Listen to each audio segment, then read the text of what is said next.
அஸ்ஸலாமு அலைக்கும் viewers. America ஜனாதிபதி எடுத்த அழுத்தடி முடிவுகள் ஒவ்வொரு நாட்டின் பொருளாதார விலைகள் உயர்த்தி பணித்து கொண்டு போகும்போது அமெரிக்காவை எடுத்து நின்றது சீனா. சீனாவுக்கு பொருளாதார டபுள் மடங்காக அதிகரித்துள்ளது.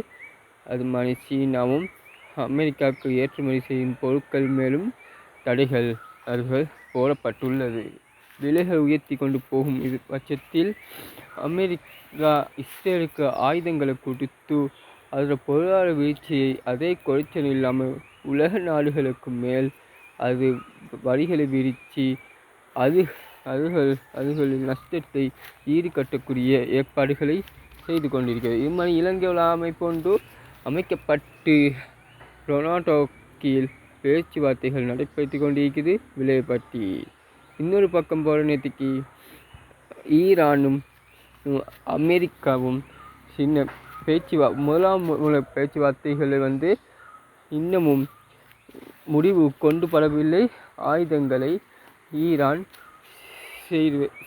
செய்யக்கூடாதுன்னு சொல்கிற நடவடிக்கை ஒப்பந்தத்தின் கீழ் இன்னமும் விட்டு கொடுக்கலை. அந்த டைமில் அவங்க என்ன சொல்லியிருந்தாண்டா, இந்த பலஸ்தீன் சொல்கிற எங்கள் புதினமான பூமி அதை மீட்க வேண்டியது எங்கள் கடமை, இல்லாட்டி நாங்கள் எங்கள் இறைவன்கிட்ட பதில் சொல்ல வேண்டும் சொல்லியிருந்தார். அடுத்து அதே இதில் 2ஆம் பேச்சுவார்த்தையும் கூட நடைபெற்றது. அந்த 2ஆம் பேச்சுவார்த்தை இப்போ கூட இன்னும் ஒழுங்கான முடிவு காணலை. ஆனால் 3ஆம் பேச்சுவார்த்தை இந்த 4ஆம் மாதம் 4ஆம் தேதி 7ஆம் தேதி ஒத்திவைக்கப்பட்டிருக்கிறது. அங்கே சொல்லப்பட்டிருந்தது என்னென்னா, இந்த இதில் இந்த அவங்க நிப்பாட்டி இந்த சைனை வாங்கி தீருவோம், அவங்க ஆயுதம் இதுகளை தயாரிக்க மாட்டார்கள் என்ற வாக்கு நாங்கள் எடுப்போம் என்று டொனால்டோ கூறினார்.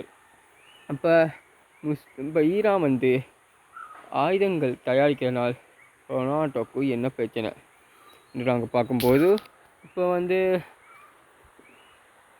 இஸ்ரேலும் அமெரிக்கா நட்பு நாடாக இருந்தாலும் இன்னொரு பக்கம் அவங்கள உலக நாடு மத்தியில் ரொனால்டோக்குரிய மதிப்பு குறைஞ்சின்னு சொல்கிற ஒரே கோளால் அவங்க எந்த ஒரு நாடுமே ஆயுதங்கள் வைக்கக்கூடாது என்று அந்த 9 நாடுகளை தவிர வேறு என்ன ஒரு நாடும் ஆயுதங்கள் தயாரிக்கக்கூடாது என்று நினைப்புல சுத்தினி இருக்கிறாரு ரொனால்டோ. அஸ்ஸலாமு அலைக்கும் வீவர்ஸ். நான் உங்கள் ஃபஸ்லு.